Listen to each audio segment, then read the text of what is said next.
Good evening and thank you for joining us. Thunder Bay Police provided more details today about the city's 11th homicide of the year.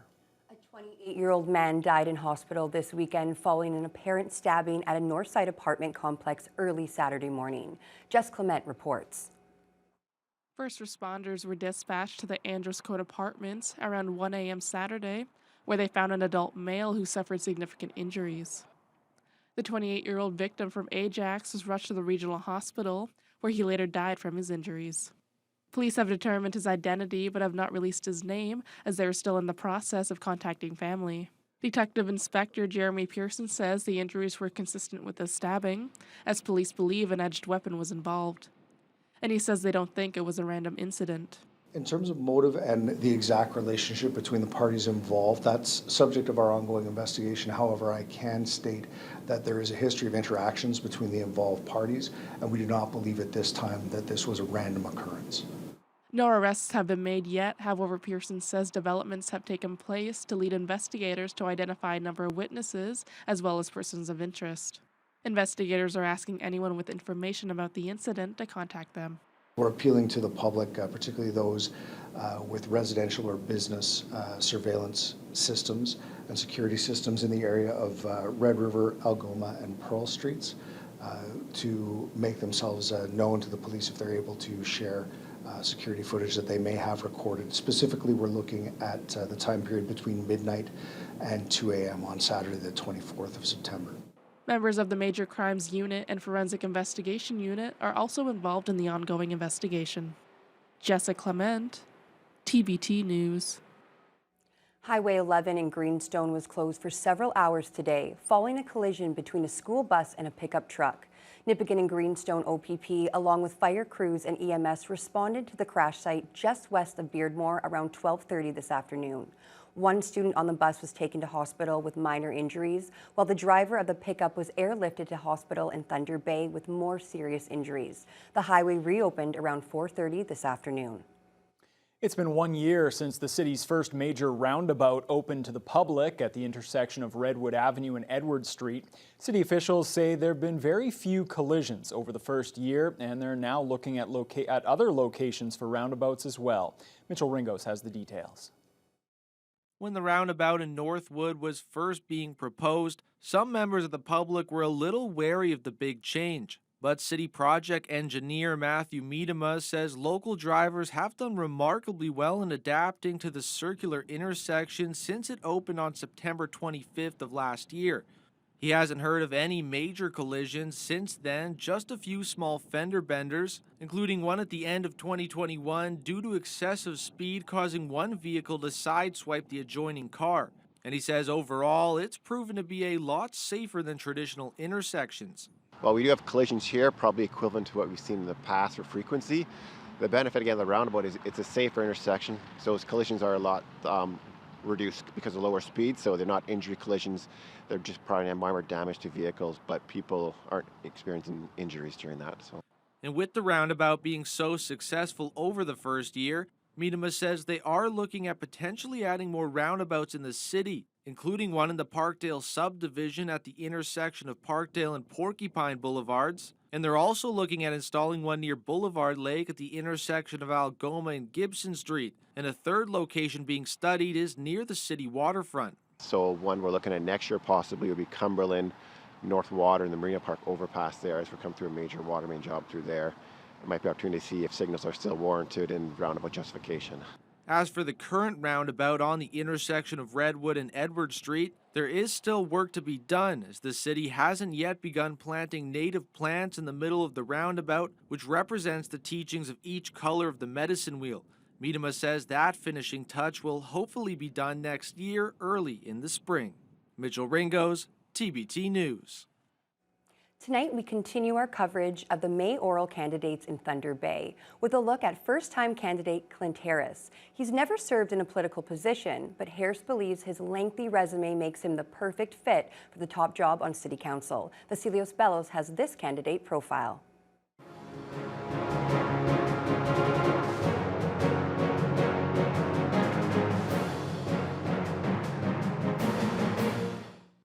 It's mayoral candidate Clint Harris's first run at politics, though he has had previous leadership roles.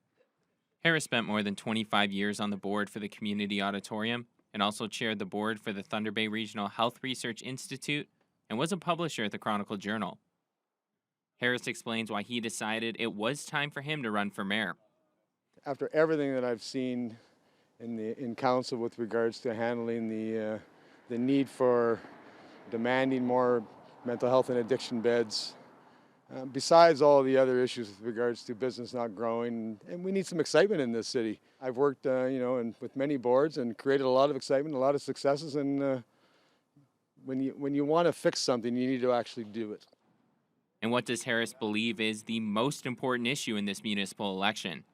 Homelessness and human trafficking and the gangs that are coming to our city that are obviously making it difficult for many families, including the elderly who are afraid to go on the streets. Our homelessness numbers have doubled in the last 4 years. I think we've now reached over 700 from 4 years ago. And in 2017, when I talked about, we need to end homelessness, I think the number was 256. Harris concludes by saying when it comes to why voters should choose him over the 4 other candidates, he believes his resume speaks for itself. When you look at the successes with the Research Institute and bringing isotopes to our hospital, when you look at we literally renovated an entire hospice floor so we could help the people with their, the Days to Life campaign, which made things more comfortable. All my years as a member of the board for the United Way and bringing sort of the support to the agencies that need our help. And my connection to the community. You need a charismatic sort of mayor, but you actually need a mayor that has successes in his past, and his resume shows that he can fulfill all the needs of the position. Vacilios Bellows, TBT News. We'll continue our mayoral profiles tomorrow with a look at another first-time candidate, Gary Mack.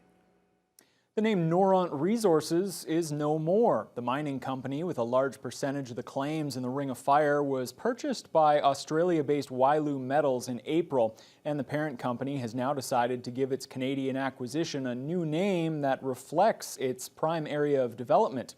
Noront will now be known as Ring of Fire Metals. Wyloo officials say they value the rich history associated with the Ring of Fire region and its importance to Canada's critical minerals future. The company also announced plans to resume drilling and exploration activity near the site of its planned Eagle's Nest mine. 44 new employees have been hired. Half of them come from Martin Falls, Webequie, Arrowland, and Escantaga First Nations. Officials with Noront Resources spent about 15 years exploring and assessing the Eagle's Nest deposit, which is rich in nickel, copper, platinum, and palladium. Wyloo officials say they plan to upgrade the Esker work site as well as the future mine gets closer to development. Turning now to Ontario's ongoing healthcare crisis. A new study finds more than 170,000 patients lost their family doctors during the first 6 months of the pandemic. Janice Golding reports. The authors of a new study say at least 170,000 patients in Ontario lost their family doctors during the first 6 months of the pandemic, and the number could actually be higher. What we found is about twice as many family doctors stopped work during the first 6 months of the pandemic, and this is of course worrisome in a context where too many Ontarians already don't have a family doctor. Before the pandemic, about 10% or 1.8 million people in Ontario didn't have a doctor, a situation Dr. Tara Kieran says the pandemic has exacerbated. Do you have a family doctor? No. No, I don't. I definitely like someone who I obviously confide in, and walk-in clinic, the doctors change regularly. I would like a regular doctor. According to the study led by Unity Health Toronto, every year between 2010 and 2019, an average of 1.6% of family physicians stopped working between April and September. By contrast, about 3% or 385 doctors stopped work in 2020 during that same time frame. I'm not surprised, but I feel okay. I don't need too much doctor. A little bit scary and uncertain what happened, Financial stressors, difficulty retaining staff and obtaining PPE, as well as concerns about personal safety are being cited as possible reasons for the departures. And while the study only looked at the first 6 months of the pandemic, its authors believe the problem worsened as time went on and burnout set in. This at a time fewer medical students are choosing family medicine. We got to really embrace some new reforms and think differently about our healthcare system and better support primary care. Otherwise, this is only going to get worse. Dr. Kieran calls the situation bleak. Fewer people now have continuity of care, with spillover effects including increased use of already overtaxed emergency departments. Well, that was CTV's Janice Golding reporting. Indigenous Services Minister Patty Hajdu says the recovery and infrastructure repair costs incurred by 13 East Coast First Nation communities in the wake of Hurricane Fiona will be covered by her ministry. Hajdu made the remarks at a media conference in Ottawa this morning alongside several other federal ministers. She notes the affected communities are still assessing the damage. The main concern on the ground right now is finding secure power sources and, of course, the safety of residents. Their focus now is on ensuring the secure supply of gasoline and other fuel to ensure that the generators can continue to operate. They're also focused on making sure that there are sufficient warming centers in communities so that people without access to heat can stay warm and stay safe. They're also focused on making sure that food supply continues to be available to community members, including hot meals to many of the members that might be elderly. Hajdu adds Indigenous Services Canada is engaged with emergency operations centres to ensure First Nations are getting the support and supplies they need. We'll have more on the ongoing recovery effort in Atlantic Canada later on in the news hour. Representatives from all of Ontario's 22 universities were in Thunder Bay last night for a student recruitment event at Westgate High School.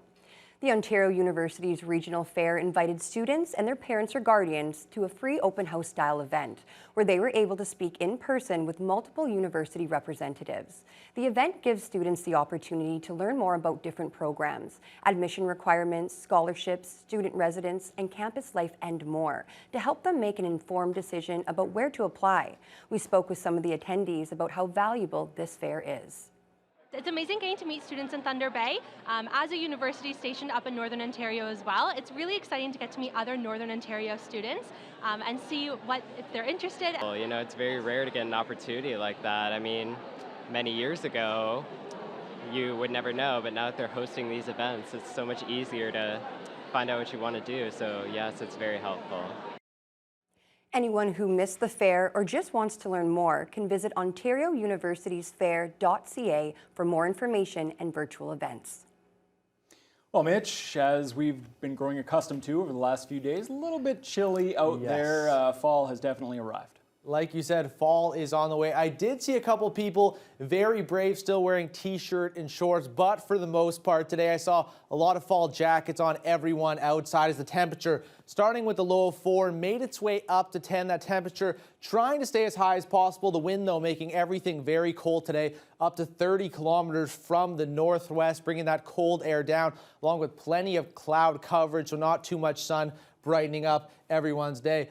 Fairly cold today in the region as well as we head out west. 10 in Kenora, started a lot lower around 3. There was plenty of sunshine out west, and that will continue farther northwest, just partly cloudy at the moment. Still seeing temperatures around 10. That was the theme throughout the region today. Pickle Lake, though, a little cooler at the moment, sitting at 6. Now, there was some light rain early in the region as we head farther northeast. Storm system still making its way out in Greenstone at 5. Currently, that has fully made its way out.